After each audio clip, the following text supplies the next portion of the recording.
اللہ تبارک و تعالیٰ نے آپ کو خلافت نبوت عطا فرمایا اور نینوا ایک شہر ہوا کرتا تھا عراق میں، اس شہر کے لوگ آپ کی امت تھے۔ حضرت یونس علیہ الصلوۃ والتسلیم اپنی قوم میں تبلیغ فرماتے رہے، لیکن پوری قوم جو ہے بت پرستی کی شکار تھی، اور آپ کی تبلیغ سے کوئی ایک بھی مسلمان ہونے کو تیار نہیں۔ یونس علیہ السلام مسلسل انہیں سمجھاتے رہے، اللہ تعالیٰ کی طرف بلاتے رہے۔ پھر ایک وقت ایسا آیا کہ حضرت یونس علیہ السلام نے اللہ رب العزت کی بارگاہ میں عرض کیا کہ مولا، یہ میری قوم سنتی نہیں ہے، یہ راہ ہدایت پر آنا ہی نہیں چاہتی۔ اللہ عز و جل نے فرمایا، یونس بس ٹھیک ہے، اپنی قوم کو بشارت سنا دو عذاب کی، کہ بس 3 دن کے بعد خوفناک عذاب آئے گا اور اس میں وہ سب ہلاک و برباد ہو جائیں گے۔ حضرت یونس علیہ السلام اپنی قوم میں آئے اور اپنی قوم سے آخری مرتبہ کہا کہ دیکھو، اللہ عز و جل کی طرف سے مجھے یہ وحی آئی کہ اب اللہ تعالیٰ اس بستی پر عذاب نازل فرمائے گا۔ تو قوم میں بہت سارے لوگوں نے مذاق اڑایا کہ یہ ایسے ہی ڈرا رہے ہیں، بات کچھ ہے نہیں۔ لیکن ان میں سے جو عقل والے لوگ تھے، بوڑھے لوگ تھے، انہوں نے کہا، ہم نے آج تک یونس کو کبھی جھوٹ کہتے ہوئے نہیں سنا علیہ الصلاۃ والتسلیم۔ حضرت یونس علیہ السلام یا کوئی بھی نبی ہو، اعلان نبوت سے پہلے یا بعد میں کبھی انبیاء سے کوئی گناہ سرزد نہیں ہوتا۔ تو سارے لوگوں نے کہا، ہم نے آج تک انہیں کبھی جھوٹ بولتے ہوئے نہیں سنا یا مذاق کرتے ہوئے بھی نہیں دیکھا، تو بھلا کیوں ہمارے ساتھ ایسی بات کہیں گے؟ سوچو بچار میں تھے۔ پھر فیصلہ یہ کیا قوم نے کہ دیکھتے ہیں، 3 دن کا انہوں نے ٹائم دیا، اگر وہ 3 دن تک ہماری بستی میں ہی رہتے ہیں تو اس کا مطلب ہے یہ انہوں نے ایسی ڈرانے کے لیے کہا، اور اگر وہ نہیں رہتے ہیں بستی میں تو اس کا مطلب ہے کہ عذاب آئے گا۔ اور ہوا ایسی ہی، حضرت یونس علیہ السلام بستی چھوڑ کر چلے گئے۔ اس بستی میں آپ نے قیام نہیں فرمایا۔ جس بستی میں عذاب آنے والا ہو، اللہ کے نبی نہیں رہتے۔ ہاں، جن بستیوں میں عذاب آیا ہے وہ نبیوں کے جانے کے بعد آیا ہے، نبی کے ہوتے ہوئے کسی قوم پر عذاب کبھی نہیں ہے۔ حضرت یونس علیہ السلام پہاڑیوں میں چلے گئے۔ اب بستی کے لوگوں نے دیکھا 1 دن باقی تھا جو میعاد کا تھا، جو بتایا ہوا تھا، تو لوگوں نے صبح اٹھ کر کے دیکھا تو آسمان پر گھنے بادل چھائے ہوئے ہیں، ڈر کا ماحول ہے، اور پوری بستی میں ایک عجیب سی کیفیت طاری ہے، یعنی سناٹا طاری ہے اور ہو کا عالم ہے۔ آسمان پر گھنگور گھٹائیں چھائی ہیں اور ڈراؤنی شکل کی بدلیاں۔ تو لوگ ڈر گئے اور کہا، یونس علیہ السلام سچ کہتے تھے، اللہ کا عذاب آنے والا ہے، ہم جس بت پرستی میں تھے اس سے ہمیں توبہ کرنا ہوگا۔ تو سارے کے سارے لوگ اپنے اپنے گھروں سے نکل آئے، بچے، بوڑھے، جوان، مرد، عورتیں، سارے کے سارے میدان میں جمع ہوئے اور رونے لگے، گڑ گڑانے لگے، توبہ کرنے لگے اللہ کی بارگاہ میں۔ اور پھر سبوں نے مل کر کے کہا، اے رب ذوالجلال، ہم اپنے پرانے تمام بتوں کو ختم کرتے ہیں، تو ہی ہمارا خالق ہے، تو ہی ہمارا رب ہے، ایک تیری وحدانیت پر ہم یقین کرتے ہیں۔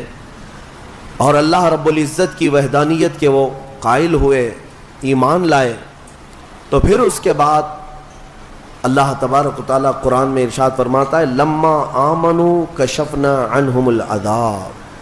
جب وہ لوگ ایمان لے آئے تو اللہ تعالیٰ نے اپنا عذاب ان سے ہٹا لیا۔ جو عذاب آ چکا تھا وہ ٹل گیا۔ جب بھی عذاب ٹلا ہے تو وہ توبہ کی برکت سے ٹلا ہے۔ جب قوم توبہ کرتی ہے اللہ عذاب اٹھا لیتا ہے۔ آج ہم نے تلاوت کیا اس میں پارے میں۔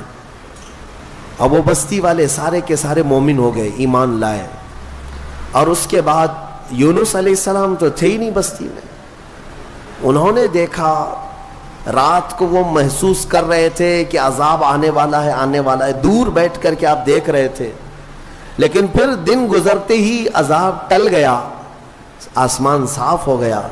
تو حضرت یونس علیہ السلام کے دل میں یہ خیال گزرا کہ اب واپس اگر میں بستی میں جاؤں تو کہیں لوگ مجھے جھوٹا نہ کہیں، میں نے اللہ کے عذاب سے انہیں ڈرایا تھا اور دن بھی بتایا تھا، عذاب نہیں آیا تو کہیں لوگ مجھے جھوٹا نہ کہیں۔ اس لیے یونس علیہ السلام اپنی بستی میں جانے کی بجائے ایک لمبے سفر پر چل پڑے، اپنی قوم کی طرف نہیں آئے۔ انہوں نے کشتی میں سواری کی اور نکل پڑے۔ ان کا ارادہ تھا بہت دور دراز علاقے میں چلا جاؤں گا۔ اب یہاں پر میں آپ سے بتانا چاہتا ہوں، یونس علیہ السلام نے انتظار نہیں کیا اللہ رب العزت کی وحی کا کہ اللہ کا حکم کیا آتا ہے۔ اس سے پہلے ہی حضرت یونس علیہ السلام چل پڑے۔ کشتی جب بیچ میں دریا میں پہنچی تو رک گئی، چلتی نہیں تھی، یا تو ہچکولے کھاتی یا تو ڈوبنے کے آثار نظر آتے ہیں۔ اور اس زمانے میں یہ مشہور تھا کہ اگر کسی کا بھاگا ہوا غلام کشتی میں سوار ہے تو کشتی آگے نہیں بڑھتی ہے، بیچ دریا میں پہنچ کر کے کشتی رک جایا کرتی۔ اس زمانے میں یہ مشہور تھا۔ تو جب کشتی بیچ دریا میں رکی تو لوگوں نے جو سوار تھے کہنا شروع کیا کہ لگتا ہے اس کشتی میں کوئی بھاگا ہوا غلام ہے، جس کی وجہ سے کشتی نہ آگے بڑھتی ہے اور بلکہ ڈوبنے جیسے آثار نظر آتے ہیں۔ حضرت یونس علیہ السلام نے ان سب کے سامنے کہا، ہاں میں وہ غلام ہوں جو اپنے رب سے بھاگ کر آیا، میں ہی ہوں، انتظار کیے بغیر آ گیا ہوں۔ لیکن آپ کی شرافت دیکھ کر کے لوگوں نے آپ کے ساتھ اچھا معاملہ کیا، لیکن ہوتا یہ تھا کہ جو بھاگا ہوا غلام ہے اسے اٹھا کر کشتی سے سمندر میں پھینکا جاتا تھا، تب کشتی آگے بڑھتی تھی۔ اب بیچ دریا میں ہے۔ لوگوں نے یہ کہا کہ نہیں، یونس علیہ السلام چہرے سے اتنے شریف ہیں، اخلاق کے اتنے اعلیٰ ہیں، یہ ایسا نہیں کر سکتے۔ لہٰذا کشتی میں بیٹھے ہوئے سارے لوگوں نے قرآن اندازی کی کہ جس کا نام نکلے گا اس کو سمندر میں ڈالا جائے گا، اس کو دریا میں ڈال دیا جائے گا۔ تو قرآن میں حضرت یونس علیہ السلام کا ہی نام نکلا۔ پھر بھی کشتی والوں نے کہا دل نہیں مانتا ہے کہ اتنے اعلیٰ اخلاق والے، اتنے حسین چہرے والے کسی نیک آدمی کو دریا میں ڈال دیا جائے۔ پھر دوبارہ قرآن اندازی کی گئی تو پھر یونس علیہ السلام کا نام آیا۔ تیسری بار قرآن اندازی کی گئی، پھر حضرت یونس کا نام آیا۔ تو مجبوراً سب لوگوں کا اتفاق ہوا، حضرت یونس علیہ السلام کو اٹھا کر کے دریا میں ڈال دیا گیا۔ یہ حضرت یونس علیہ السلام کا دریا میں جیسے ہی ڈالا جانا تھا، دریا میں موجود ایک بہت ہی بڑی قسم کی مچھلی نے منہ کھولا اور آپ کو نگل لیا۔ حضرت یونس علیہ السلام کو مچھلی نے نگل لیا۔ اب آپ مچھلی کے پیٹ میں چلے گئے، لیکن ایک بات یاد رکھیں، مچھلی کی غذا بن کر کے نہیں گئے تھے آپ کہ مچھلی نے نبی کو غذا بنا لیا ہو، لقمہ بنا لیا ہو، بلکہ مچھلی کو حکم تھا کہ یہ تیری غذا نہیں ہے، بلکہ یہ میرے نبی کی امان گاہ ہے، حفاظت گاہ ہے۔ اور مچھلی کے پیٹ میں یونس علیہ السلام گھنٹہ، 2 گھنٹہ، 3 گھنٹہ، دن، 2 دن نہیں، 40 دن تک رہے، اور وہ دریا میں آپ کو لے کر گھومتی رہی۔ مچھلی کے پیٹ میں اندر رہنا کیا یہ ممکن ہے یا ناممکن ہے؟ بات اتنی ہے کہ مولا جس کو جہاں چاہے محفوظ رکھے، یہ وہ قادر مطلق ہے۔ 40 دن تک اندر رہے۔ اس مچھلی کے پیٹ میں جو چیز ہوتی ہے وہ کیا ہوتی ہے؟ ایک راستہ ہوتا ہے، پھسلنے والا راستہ جو چربی کی طرح ہوتا ہے، اور اندر جانے کے بعد ایک بڑا گھر کی طرح سے اس کا پیٹ۔ بس یہ ہے کہ نرم ملائم گھر تو ہوتا ہے لیکن روشنی کہیں سے نہیں ہوتی۔ یونس علیہ السلام اس اندھیری کوٹھری کے اندر یعنی مچھلی کے پیٹ کے اندر 40 دن بتائے، 40 دن۔ لیکن آپ کو میں بتاتا ہوں کہ یونس علیہ الصلوۃ والتسلیم مچھلی کے پیٹ میں جانے کے بعد مسلسل رب ذوالجلال کی بارگاہ میں دعا کرتے رہے کہ مولا تو مجھے معاف فرما دے، میں اپنی بستی سے جلد چلا آیا تیرے حکم کا انتظار کیے بغیر، مجھے تو معاف فرما دے۔ یہ دعا چلتی رہی یہاں تک کہ قرآن کہتا ہے وَظَنُّونِ إِذْ ذَهَبَ مُغَاضِبًا فَظَنَّ أَن لَّن نَّقْدِرَ عَلَيْهِ فَنَادَىٰ فِي الظُّلُمَاتِ أَن لَّا إِلَٰهَ إِلَّا أَنتَ سُبْحَانَكَ إِنِّي كُنتُ مِنَ الظَّالِمِينَ۔ رب تعالیٰ فرماتا ہے مچھلی والا، ذنون کہا گیا یونس علیہ السلام، یونس علیہ السلام کا ایک لقب آیا ہے ذنون، مچھلی والا. جب ناراض ہو کر کے نکلا اپنے شہر سے، اپنی بستی سے، تو مچھلی کے پیٹ میں پہنچا دیا گیا. فنادا فی الظلمات، اللہ فرماتے پھر اندھیریوں میں اس نے پکارا. اندھیریوں میں، ظلمات کہتے اندھیری، اتنی اندھیریاں کہ ہاتھ بھی نظر نہ آئے. اندھیریوں میں اس نے پکارا. کیا پکارا یونس علیہ السلام نے؟ لا الہ الا انت سبحانک انی کنت من الظالمین. اس کو آیت کریمہ کہتے ہیں نا، بہت ہی اثر انداز ہے، بہت ہی اثر انداز. اللہ تبارک و تعالیٰ کی تسبیح ہے. یونس علیہ السلام نے یوں عرض کیا، کوئی معبود نہیں سوائے تیرے اے مولا، تو تجھی کو پاکی ہو، تجھی کو پاکی ہو. انی کنت من الظالمین، اپنے متعلق اعتراف کیا. اور اللہ تبارک و تعالیٰ کو یہ جملہ اتنا پسند آیا کہ فوراً مولا فرماتا ہے فاستجبنا له ونجیناہ من الغم. ہم نے فوراً ان کی دعا کو قبول کر لیا اور ان کو اس غم سے آزاد کر دیا. مچھلی نے کنارے پر آ کر اگل دیا اور حضرت یونس علیہ السلام باہر آئے. باہر آنے کے بعد جانتے ہیں آپ کی کیفیت کیا تھی؟ ساحل پر آپ لیٹے رہے ایسے کہ آپ ہاتھ بھی نہیں اٹھا سکتے تھے، پیر بھی نہیں اٹھا پاتے، اور جسم اتنا کمزور، اتنا نحیف ہو چکا تھا، پورا جسم سفید ہو چکا تھا، پورا جسم سفید. اور آپ 8 دن تک بے ہوش رہے وہیں ساحل پر، اور اس کے بعد 40 دن تک سوئے رہے وہیں پر، اٹھ نہیں پائے 40 دن تک. لیکن رب ذوالجلال نے وہاں پر آپ کا کیا انتظام فرمایا تھا؟ حدیث پاک میں بھی ملتا ہے آپ کے سر کے پاس اللہ نے کدو کی بیل پیدا فرمائی، کدو کی بیل. اور کدو قریب آپ کے منہ کے قریب آتا اور آپ بغیر کسی محنت کے اسے کھا لیا کرتے تھے. اور ایک ہرن آتی جو آپ کو قریب سے دودھ پلا کر چلی جاتی تھی. آپ کو میں حدیث پاک بتاؤں، حضور پاک صلی اللہ تعالیٰ علیہ وسلم کے پاس ایک صحابی نے کدو پیش کیا، تو میرے آقا صلی اللہ تعالیٰ علیہ وسلم نے لیا اور مسکرایا اور فرمایا یہ میرے بھائی یونس کا پھل ہے. اور حضور نے اسے پسند فرمایا. اور کدو کے فوائد آج بھی لوگ گنا رہے ہیں. جب نہایت کمزوری ہو تو کدو کو کھانے سے فوری طور پر طاقت پیدا ہوتی ہے. جتنی بھی اس کے اندر کمیاں آئی ہوں اس کدو کے ذریعے سے اس کی اصلاح ہوتی ہے. بلکہ عاشقوں کی جماعت اس کو کدو نہیں کدو شریف کہا کرتے ہیں. نبیوں سے جو چیز ریلیٹڈ ہو جائے وہ یقیناً شریف تو ہوتی ہے. یہ حضرت یونس علیہ السلام پھر 40 دن کے بعد کھڑے ہوئے. 50 دن ہو گئے آپ کو، اور پھر 40 دن مچھلی کے پیٹ میں. یوں سمجھ لیں تقریباً 3 مہینے کا عرصہ گزر گیا اپنی بستی سے بچھڑے ہوئے. واپس جب 3 مہینے کے بعد یونس علیہ السلام اپنی بستی میں آئے تو ساری بستی والے بڑے خوش ہو گئے. سب دوڑے دوڑے آئے، آپ کے ہاتھوں پر سارے لوگوں نے بیعت کیا، اور اللہ کے نبی کی جیسی پیروی کرنی تھی پوری بستی والوں نے پیروی کیا. اللہ تبارک و تعالیٰ نے اس قوم کو معاف فرمایا.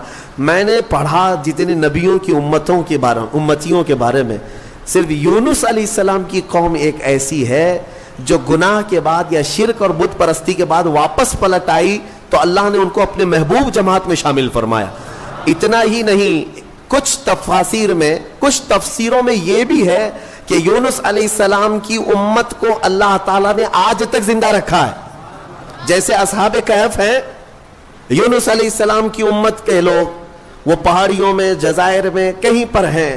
بعض مفسرین وَمَتَّعْنَاهُمْ کی تفسیر کرتے ہوئے فرماتے ہیں کہ وہ آج بھی زندہ ہے، اور جب امام مہدی آئیں گے تو امام مہدی کی فوج میں وہ یونس علیہ السلام کی امت بھی شامل ہوگی. بعض تفاسیر میں یہ موجود ہے. میرے عزیزوں، دوسری بات مجھے یہ عرض کرنی ہے کہ قوم یونس شرک بھی کر رہی تھی، بت پرستی بھی کر رہی تھی، لیکن سچے دل سے ایمان لانے کے بعد آیا ہوا عذاب ٹل گیا. بدلیاں چھا چکی تھی، پورے آسمان پر نظر آ رہی تھی، وہ عذاب ٹل گیا۔ میں آج پھر سے یہی کہتا ہوں، اگر یہ ظالم مسلط کیے گئے ہیں تو یہ بھی اللہ کا ایک عذاب ہے، اللہ کا عذاب ہے۔ تمہارے سروں پر اگر نیچ قسم کے لوگوں کو مسلط کیا جا رہا ہے تو یہ عذاب ہے، اور عذاب ٹلنے کے لیے توبہ ضروری ہے۔ اجتماعی طور پر اگر آج بھی لوگ توبہ کی طرف آ جائیں اور سچے دل سے اپنے اخلاق اور اپنے اعمال کی اصلاح کر لیں تو مجھے امید ہی نہیں بلکہ یقین ہے کہ مولا ان ظالموں کو کفر کردار تک پہنچائے گا اور پھر تمہیں کھویا ہوا وقار ضرور عطا فرمائے گا۔ لیکن شرط یہ ہے ان کنتم مؤمنین، تم سچے ایمان والے تو ہو جاؤ، حضور پاک صلی اللہ تعالی علیہ وسلم کے قدموں کی طرف تو آ جاؤ۔ بہت شارٹ ٹائم تمہارے پاس ہے اے میرے عزیزوں، لمیٹڈ پیریڈ میں تمہاری زندگی ختم ہونے والی ہے۔ مجھے کبھی کبھار یہ سوچ کر کے حیرت ہوتی ہے کہ ہمارے بچوں کا مستقبل کیا ہوگا، وہ کس قدر چیلنجز سے ان کی زندگی گزرے گی پتہ نہیں ہے۔ آج علماء کی کثرت ابھی بھی موجود ہے، جبکہ آج آپ کے حالات یہ ہیں کہ کوئی ایک بھی اپنے بچے کو عالم بنانا نہیں چاہتا، حافظ نہیں بنانا چاہتا۔ ختم ہو جائیں گے، یہ ختم ہو جائیں گے، یہ محرابیں خالی ہو جائیں، اذان دینے کے لیے کوئی ملتا نہیں ہے۔ اور یہ حدیث پاک میں ملتا بھی ہے، حضور پاک صلی اللہ علیہ وسلم نے ارشاد فرمایا کہ لوگ اپنی نمازوں کی امامت کے لیے ڈھونڈا کریں گے اور کوئی نہیں ملے گا، پھر لوگ جاہلوں کو اپنا سردار بنائیں گے، وہ زمانہ آئے گا۔ ان چھوٹے بچوں کا میں سوچتا ہوں کہ یہ کیسے چیلنجز سے ان کی زندگی گزرے گی۔ آج کتے بھونک رہے ہیں اور سر چڑھ کر کے ناچ رہے ہیں، انہیں نشہ ہے، غرور ہے، گھمنڈ ہے، تخت کا، طاقت کا، حکومت کا، اور آپ دیکھ رہے ہیں یہ کے بعد دیکھ رہے یہ ظلم کی نئی نئی داستانیں لکھنا چاہتے ہیں، جو چیز کبھی سنا بھی نہیں تھا وہ اب ٹاپک شروع ہو چکے ہیں۔ مسجدوں کی تاریخ نکالی جائے گی۔ میں آپ کو آج سے کئی سال پہلے کہتا تھا، آج پھر سے میں کہتا ہوں، یاد رکھنا بات یہاں تک بھی آئے گی کہ تمہارا کلمہ طیبہ بھی انہیں گڑنے لگ جائے گا، کلمہ طیبہ بھی تمہارا لا الہ الا اللہ کہنا ان کے لیے گڑنے اور چبھنے لگ جائے گا۔ پھر وہ اس بات پر بھی آئیں گے کہ تم ہمارے خداؤں کا انکار کرتے ہو۔ ظاہر سی بات ہے، کلمہ طیبہ ہے ہی بنیادی اس بات پر ہے۔ یہ ان حالات کی طرف میں صرف اس لیے بار بار تنبیہ کرتا ہوں کہ اگر آج ہم اپنے اخلاق اور اعمال کی اصلاح نہیں کریں گے تو کل کا آنے والا دن ہمارے لیے اور بھی اندھیریاں لے آئے گا اور بھی سخت ترین ہوگا۔ بہرحال سورہ یونس کے اختتام ہو چکے۔ سورہ توبہ کی آخری آیت مجھے عرض کرنی تھی جو بڑی فضیلت والی بھی ہے۔ دو آیتیں ہیں اور بڑی فضیلت والی آیتیں ہیں، جس میں اللہ تعالیٰ فرماتا ہے لَقَدْ جَاءَكُمْ رَسُولٌ مِّنْ أَنفُسِكُمْ عَزِيزٌ عَلَيْهِ مَا عَنِتُّمْ حَرِيصٌ عَلَيْكُمْ بِالْمُؤْمِنِينَ رَءُوفٌ رَحِيمٌ۔ تحقیق کہ تمہارے پاس ایک ایسا رسول آیا جسے تمہارا تکلیف میں پڑنا دیکھا نہیں جاتا، اس رسول کو برداشت نہیں ہوتا تمہارا تکلیف میں پڑنا۔ ایک صفت میرے رسول کی یہ بتائی، عزیز علیہ ما عنتم، رسول کو یہ گوارا ہی نہیں ہوتا کہ امت تکلیف میں ہو۔ حریص علیکم بالمؤمنین، اور اس رسول کی دوسری عادت یہ ہے کہ اگر سب سے زیادہ کسی بات کی وہ رسول طلب رکھتا ہے تو صرف تمہارے ایمان کی، کہ تم ایمان والے ہو جاؤ۔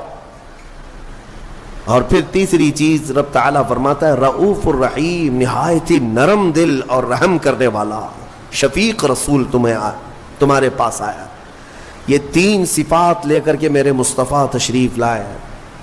میرے عزیزوں، آج پھر سے میں نوجوانوں کو بیدار کرتا ہوں، تمہیں پتہ ہے کہ تمہارے درد پر ہاتھ رکھنے والا کون ہے؟ آج تمہارا حقیقی مسیحا کون ہے؟ کون ہے جو تمہارے کرب کو، تمہارے غم کو سمجھ سکتا ہے؟ آج دنیا میں کوئی نہیں ہے، جس کے سامنے جا کر ذکر کرو گے وہ مذاق اڑائے گا، لیکن ایک ذات محمد الرسول اللہ کی ہے، میرے آقا صلی اللہ تعالیٰ علیہ وسلم، جن کی صفت ہی قرآن یہ کہتا ہے کہ تمہارا تکلیف میں پڑنا رسول کو دیکھا نہیں جاتا۔ ایک حدیث کا مفہوم میں بتا رہا ہوں، ایک حدیث کا مفہوم فرماتے ہیں میرے آقا صلی اللہ تعالیٰ علیہ وسلم کہ اگر کسی امتی کے تلوے میں کانٹا بھی چبھ جائے تو اس کے درد کا احساس حضور کو ہوتا ہے۔ حضور اس کا احساس کرتے ہیں. لیکن یہ امت کا کیا، کبھی رسول پاک صلی اللہ علیہ وسلم کی عزت کا بھی احساس نہیں رکھتی، ان کے ناموس کا، ان کی محبت کا خیال نہیں رکھتی. سب کو اپنی اپنی من مانی کرنی ہے، اپنی طبیعت کی سننی ہے، مجھے اپنی خواہشات پہ جینا ہے. حضور کیا چاہتے ہیں وہ کسی کو نہیں چاہیے آج. لیکن اس رسول کریم صلی اللہ تعالی علیہ وسلم نے اپنی پوری زندگی امتی امتی کہا یا نہیں کہا؟ ہر گھڑی امتی امتی کہا.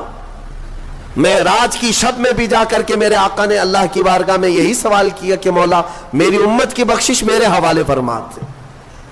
بلکہ رویا بھی کرتے تھے اپنی امت کی یاد میں.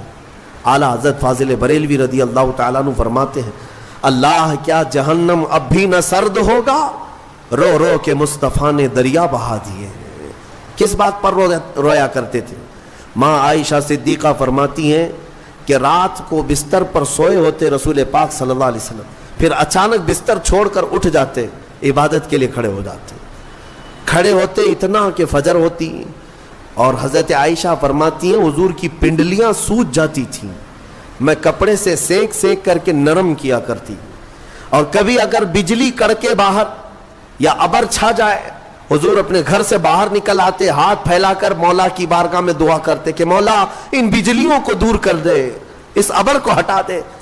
حضرت عائشہ فرماتی ہے میں پوچھا کرتی کہ میرے آقا آپ جب بھی بجلیاں کڑکتی ہیں ابر چھاتا ہے تو کیوں گھبراتے؟ آپ فرماتے اے عائشہ پچھلی امتوں پر جب بھی عذاب آتا تھا تو پہلے بجلیاں آتی تھی پھر ابر چھاتا تھا، تو میں اسی بات کا خوف رکھتا ہوں کہ کہیں یہ ابر اور یہ بجلیاں میری امت پر عذاب نہ بن جائیں. میں اللہ کی بارگاہ میں دعا کر کے ان چیزوں کو ٹال دیا کرتا ہوں. کون ہے؟ اسی لیے اعلیٰ حضرت نے فرمایا تھا جو نہ بھولا ہم غریبوں کو رضا، یاد اس کی اپنی عادت کیجیے. اے سنی مسلمانوں، اگر حضور کو یاد نہ کرو گے تو پھر کس کو یاد کرو گے؟ نبی پاک صلی اللہ تعالیٰ علیہ وسلم کے متعلق ایک بات میں صرف اتنی کہہ دوں، رونگٹے کھڑے ہو جاتے ہیں، جسم میں کپ کپی طاری ہو جاتی ہے. وہ وقت جب آپ کا آخری تھا، ظاہری دنیا سے رخصتی کا وقت ہے، حجرہ عائشہ میں میرے آقا آرام کر رہے ہیں، بخار کی شدت ہے، ملک الموت اندر داخل ہوئے، حضور کی اجازت سے روح قبض کرنے آئے تھے. یہ سکرات کا جو وقت ہوتا ہے نا، نزع کا وقت بہت شدید ہوتا ہے. آپ ایکسپلین میں نہیں کر سکتا کہ وہ وقت کیسا ہوتا ہے، کیونکہ جو جھیلا ہے وہ پھر واپس آیا نہیں بتانے کے لیے. نزع کا وقت، اس میں انسان اپنے ماں باپ کو بھول جاتا ہے، پہچان نہیں پاتا اپنے بیٹوں کو بیٹیوں کو، حتیٰ کہ بعض نزع کی کیفیت اتنی سخت ہوتی ہے کہ اپنا نام بھول جاتا ہے، نہیں یاد رہتا، اپنے آپ کو بھول جاتا ہے نزع کے وقت. لیکن میرے مصطفیٰ کریم صلی اللہ تعالی علیہ وسلم اس کیفیت میں جب نزع کا وقت تھا، ملک الموت قریب آئے تو کیا پوچھا جانتے ہیں؟ پوچھتے اے اسرائیل یہ نزع کا وقت بڑا سخت ہوتا ہے، بہت درد والا ہوتا ہے، بتا تو ذرا کیا میری امت کو بھی اس حالت سے گزارا جائے گا؟ جو نہ بھولا ہم غریبوں کو رضا. اس کیفیت میں ہر کوئی اپنے آپ میں رہتا ہے. اگر وہ رسول نزع کے وقت بھی اگر اپنی امت کو یاد کرتے ہوں تو کیا امت پر اتنا بھی حق نہیں ہے؟ کیا آج اپنے حبیب پاک کی عزت کے لیے اور حضور پاک صلی اللہ تعالی علیہ وسلم کی ناموس کے لیے جو بہانے بازیاں کی جا رہی ہیں، اگر رسول کریم صلی اللہ تعالی علیہ وسلم نے پکڑ کر پوچھ لیا کیا تو اسی جگہ سے آیا ہے جہاں سے مجھے گندی گالیاں دی جاتی تھیں اور تو سن کر کے خاموش رہا کرتا تھا، ہمارے پاس جواب کیا رہ جائے گا؟ اے میرے عزیزوں، بات میں صرف اتنی عرض کرنا چاہتا ہوں کہ قرآن اس رسول کے بارے میں کہتا ہے عزیز علیہ ما عنتم. اس رسول کو تمہارا تکلیف میں پڑنا برداشت نہیں. تمہارا تو تمہارا، وہ ایک لکڑی کے رونے کو بھی برداشت نہیں کرتے، وہ ایک ہرن کے رونے کو برداشت نہیں کرتے. امتی تو بہت الگ بات ہے. حدیث میں ملتا ہے جس لکڑی کو پکڑ کر میرے آقا خطبہ دیتے تھے جمعہ کو، ایک بار حضور نے چھوڑ دیا اس کو، وہ لکڑی رونے لگی اور اس کی آواز پوری مسجد میں آ رہی تھی. حضور بیچ خطبے سے اتر آئے اور جا کر کے اس لکڑی کو اٹھایا، سینے سے لگایا. صحابہ نے پوچھا حضور یہ کیا بات ہے؟ کہا جو تم آواز سن رہے تھے یہ لکڑی کے رونے کی آواز ہے. کیوں رو رہی تھی؟ اس لیے کہ مجھ سے جدا ہونے کے غم میں رو رہی تھی. میں اس کو اپنے ہاتھ میں رکھا کرتا تھا اور چھوڑ دیا تو میرے غم میں رو رہی تھی, لیکن اس کا رونا مجھ کو دیکھا نہ گیا. میں خطبے سے اتر آیا. وہ رسول ہے. اگر ایک لکڑی جدائی کے غم میں روئے تو میرے آقا ممبر سے نیچے آ جائیں. امتی روئے تو کیا وہ رسول ہمارے خوابوں میں نہیں تشریف لائیں گے؟ اسی لیے علامہ عبد الرحمن جامی نے رو رو کر کے یہ لکھا تھا, تنم فرسودہ جاں پاراز ہجراں یا رسول اللہ, دلم پشمردہ آواراز عصیاں یا رسول اللہ. وہ ملا عبد الرحمن جامی ایک عاشق رسول تھا, ایک فنا فی الرسول. یہ نعت فارسی کی ہے, کبھی ہو سکے تو ترجمہ پیش کروں گا, جس کے ایک ایک لفظ میں مٹھاس ہے, ایک ایک لفظ میں درد ہے. حج پہ جا کر کے علامہ عبد الرحمن جامی نے نعت لکھا اور کہا کسی کو نہیں سناؤں گا, سب سے پہلے جا کر میرے مصطفیٰ کے روضے پر سناؤں گا, حضور کے روضے پر کھڑا ہو کر کے سناؤں گا. اس میں کہا کیا گیا ہے؟ تنم فرسودہ جاں پاراز ہجراں یا رسول اللہ. اے اللہ کے رسول, میرا جسم ٹکڑے ٹکڑے ہو رہا ہے اور میری جان پھٹ چکی ہے. کس بنیاد پر؟ آپ سے دوری اور آپ کی جدائی میں. آپ سے دوری اور آپ کی جدائی میں گناہوں کی وجہ سے میرا دل مرجھا رہا ہے. اے اللہ کے رسول کرم فرما دیں. اور پھر کہتے ہیں علامہ عبد الرحمن جامی, چسوئے من گزر آری من مسکین ناداری, فدائے نقش نالینت کنن جاں یا رسول اللہ. اے اللہ کے نبی, کبھی مجھ جیسے مسکین اور غریب آدمی کے گھر کی طرف آپ کا گزر ہو جائے. میرے پاس کچھ ہے نہیں, کوئی دولت رکھتا نہیں, اگر ایک بار مجھ مسکین کے گھر کی طرف سے آپ کا گزر بھی ہو جائے, یا رسول اللہ, یہ عبد الرحمن جامی جہاں آپ کے قدم پڑیں گے اس قدم کے نقشے پر اپنی گردن قربان کرے گا. فدائے نقش نالینت کنن جاں یا رسول اللہ, میں اپنی جان وہاں پر پیش کر دوں گا جہاں جہاں آپ کے نالے پاک کا نقش پڑے گا. تو یہ نعت لکھ کر کے وہ پہنچے تھے. لیکن جانتے ہیں, روایات یہ بتاتی ہیں کہ مکہ سے مدینہ جب جانے کا ان کا وقت ہوا عبد الرحمن جامی کا, میرے آقا صلی اللہ علیہ وسلم مکہ کے ایک گورنر کے خواب میں آئے, اس وقت جو شریف مکہ تھے, اور جامی کا حلیہ بتا کر کے کہا اس کو مدینے آنے مت دینا. دوسرے دن گورنر آئے, مدینے جانے والوں کو دیکھا تو عبد الرحمن جامی بھی جا رہے تھے, پکڑا, کہا آپ نہیں جا سکتے. سارا قافلہ چلا گیا. کیا گناہ ہے پتہ نہیں, اس گورنر کو بھی نہیں معلوم, لیکن روک دیا گیا. عبد الرحمن جامی روتے رہے. دوسرے دن انہوں نے سوچا یہ تو شاہی حکم ہے, درباری حکم ہے, مین راستے سے اب جانے نہیں دیا جائے گا. انہوں نے بہانے سے ایک اونٹ والے کو پیسے دے کر کہا تیرے اونٹ کے اوپر جو سامان لدتا ہے اس کی ایک گونی میں ایک تھیلے کے اندر مجھے سل دے اندر اور مدینے لے چل. مان لیا اس نے, تھیلے کے اندر اپنے آپ کو ڈال لیا, اونٹ کے سامان میں چھپ گئے, مدینے کے راستے پر نکل رہے تھے. مصطفیٰ کریم صلی اللہ علیہ وسلم سے کون سی چیز چھپی ہے؟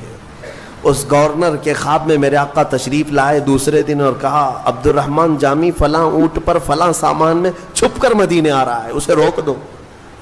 دوسرے دن گورنر گیا اور اسی اونٹ کی تلاشی لی, سامان میں وہ نکل آئے. کہا کہ میں نے کل آپ کو روکا تھا, آج پھر جا رہے ہو. آپ نے حکم عدولی کی, اس بنیاد پر آپ کو جیل میں ڈال دیا جائے گا. جیل میں ڈال دیا. گورنر کو یہ نہیں معلوم تھا کہ کس وجہ سے روکا جا رہا ہے. عبد الرحمن جامی جب جیل میں اندر تھے تو پھوٹ کر کے رونے لگے. ایک عاشق کے لیے سب سے بڑی گھڑی یہی ہے کہ اسے مدینے سے جدا کر دیا جائے, اس کی جان نکل جائے گی. یاد وطن ستم کیا دشت حرم سے لائی کیوں, اعلیٰ حضرت نے بھی یہی فرمایا ہے, پھر کے گلی گلی تباہ ٹھوکریں سب کی کھائی کیوں, دل کو جو عقل دے خدا تیری گلی سے جائے کیوں. تو عبد الرحمن جامی کو جیل میں رکھا گیا تو رونے لگ گئے, بے قرار ہو گئے اور پکارنے لگے میرے آقا کو, یا رسول اللہ رحم فرمائیں, کیا قصور ہے میرا. شریف مکہ گورنر مکہ کو حضور اکرم صلی اللہ علیہ وسلم نے خواب میں پوچھا تیسرے دن کیا کیا تو نے عبد الرحمن جامی کے ساتھ؟ کہا اس کو جیل میں بند کر دیا. کہا کیوں؟ کہا کہ پتہ نہیں, 2 مرتبہ اسے روکا گیا, پھر بھی وہ جانے کی بار بار کوشش کر رہا ہے, اس لیے جیل میں ڈال دیا گیا. پتہ نہیں کون سی غلطیاں ہیں اس کی, کون سی خطائیں, میرے آقا آپ کے مدینے میں وہ نہیں آ سکتا. اللہ کے حبیب صلی اللہ علیہ وسلم نے جو فرمایا وہی بات مجھے عرض کرنی ہے. کہا کہ عبد الرحمن جامی کو اس لیے نہیں روکا گیا کہ وہ خطا کار ہے, اس لیے میں روک رہا ہوں کہ وہ آ کر میری قبر کے پاس ایک نعت سنانے والا ہے, اگر وہ سنایا تو مجھے اپنی قبر سے باہر آنا ہوگا. اللہ اکبر. یعنی میرے مصطفیٰ کریم صلی اللہ علیہ وسلم آج بھی غلاموں کی دستگیری فرماتے ہیں, آج بھی درد کا احساس میرے آقا رکھتے ہیں. امام بوصیری کے ساتھ کیا ہوا؟ فالج کے موقع پر جب آپ کو لقوہ مار گیا تب آپ نے قصیدہ بردہ لکھا تھا, مولا یا صلی وسلم دائما ابدا. 170 اشعار لکھے تھے. فالج ہوا تھا لقوہ, اور اس وقت بھی میرے آقا خواب میں تشریف لائے اور صرف ہاتھ ان کے جسم پر پھیر کر دعا کیا کہ اللہ تجھے شفا دے دے, اور جو تو نے میری تعریف میں قصیدہ لکھا لے میں اپنی چادر تجھے تحفے میں دیتا ہوں.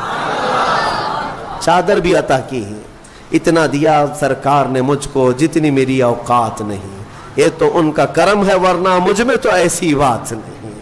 میرے کریم سے اگر قطرہ کسی نے مانگا دریا بہا دیے ہیں, دربے بہا دیے ہیں.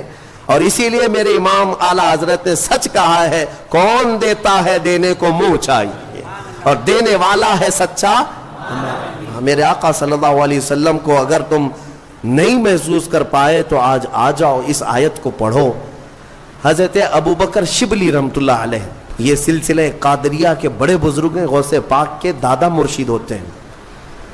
حضرت ابو بکر شبلی رحمۃ اللہ تعالی علیہ, ایک عالم دین نے خواب میں حضرت ابو بکر شبلی کو دیکھا کہ رسول کریم صلی اللہ تعالی علیہ وسلم کے بالکل بغل میں بیٹھے ہوئے, گھٹنے سے گھٹنا لگا کر کے بیٹھے ہوئے. تو وہ صبح اٹھ کر کے دوڑے دوڑے آئے اور حضرت شبلی کے پاس کہا کہ میں نے اس حالت میں آپ کو دیکھا خواب میں, رسول کریم صلی اللہ تعالی علیہ وسلم سے اتنے قریب آپ بیٹھے ہوئے. وہ رونے لگے. کہا کہ تم نے جو دیکھا وہ صحیح ہے. پھر پوچھا آپ کیا کرتے ہیں, مجھے بھی تو بتائیں. حضرت شبلی نے یہ فرمایا, میں ہر فرض نماز کے بعد یہ پڑھتا ہوں, لقد جاءکم رسول من انفسکم عزیز علیہ ما عنتم حریص علیکم بالمؤمنین رؤوف الرحیم. میرا یہ عمل ہے, بس اسی کی پابندی کی بنیاد پر میرے آقا نے مجھے اتنا قریب کیا کہ جب بھی دیدار ہوتا ہے حضور کا تو مجھے بالکل قریب بٹھایا کرتے ہیں. اس آیت کریمہ کو اسی لیے میں نے آپ کے سامنے پڑھا.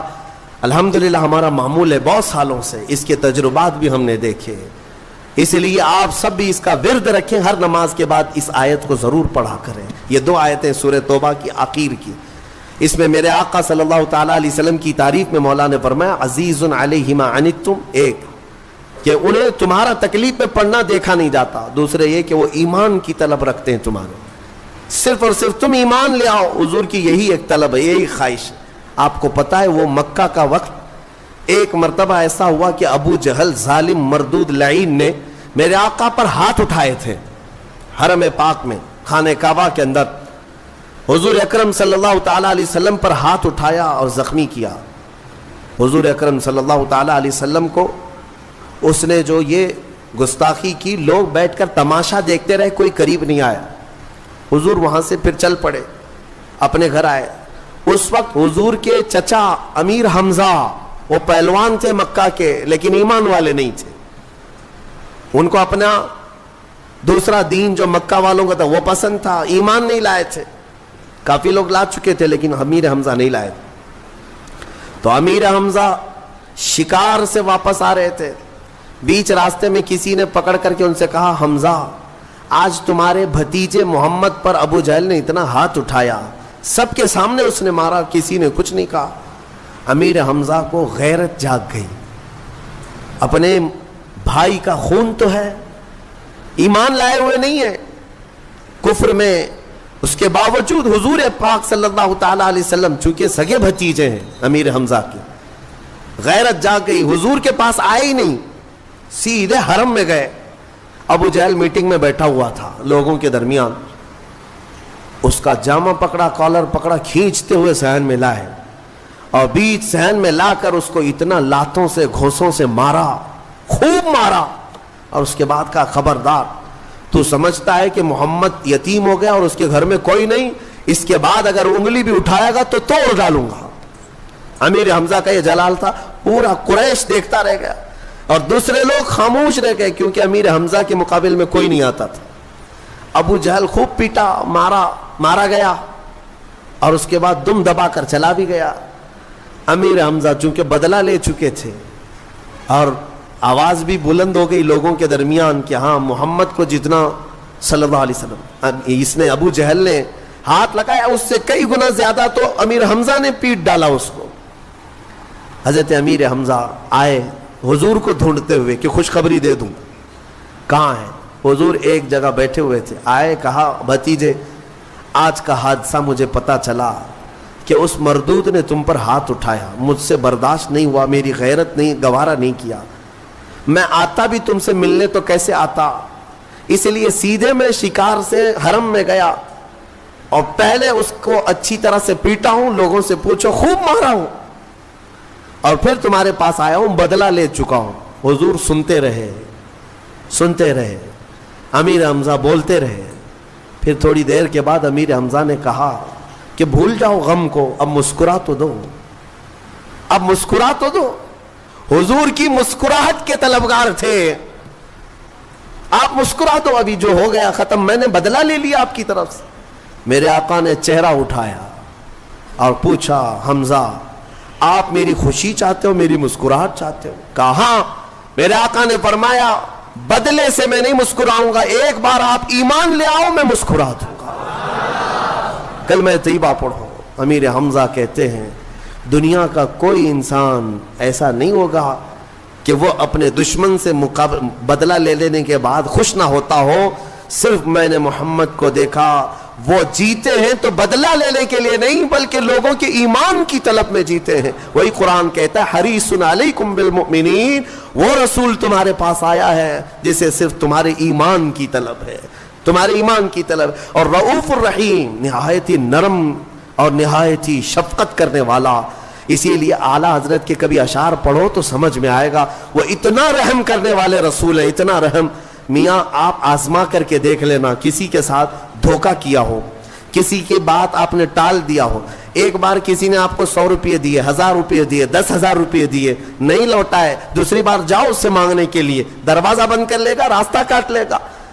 ہاں اگر کسی کے ساتھ آپ کے جھگڑے ہو چکے ہو، کیا پھر دوبارہ آپ اس کے سامنے جاتے ہیں؟ انسانوں کے حالات تو یہ ہیں، لیکن میرے مصطفیٰ کریم صلی اللہ علیہ وسلم کے رحم کا حال یہ ہے، اعلیٰ حضرت فرماتے ہیں کر کے تمہارے گناہ مانگے تمہاری پناہ، اور تم کہو دامن میں آ، تم پہ کروڑوں درود۔ یا رسول اللہ بے ہنر و بے تمیز کس کو ہوئے ہیں عزیز، بے ہنر و بے تمیز کس کو ہوئے ہیں عزیز، ایک تمہارے سوا تم پہ کروڑوں درود۔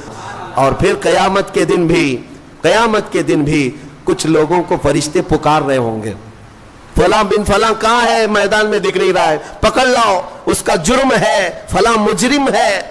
جرم کی وجہ سے فرشتے ڈھونڈ رہے ہوں گے۔ فرشتوں کو ڈھونڈنے میں کوئی محنت لگنی ہے؟ وہ جہاں سے چاہیں گے اٹھا لیں گے، لیکن کچھ مجرموں کو میدان میں ڈھونڈا جا رہا ہوگا لیکن وہ مجرم مل نہیں رہے ہوں گے، تو پھر اسی کو امام زمن کہتے ہیں ڈھونڈا ہی کرے صدر قیامت کے سپاہی، وہ کس کو ملے جو تیرے دامن میں چھپا ہو۔ کچھ لوگوں کو میرے آقا اپنی چادر میں چھپائے ہوئے ہوں گے، یہ حدیث پاک میں موجود ہے، حدیث پاک میں۔ ان سے زیادہ رحم کا معاملہ ہمارے ساتھ کون کر سکتا ہے بتاؤ؟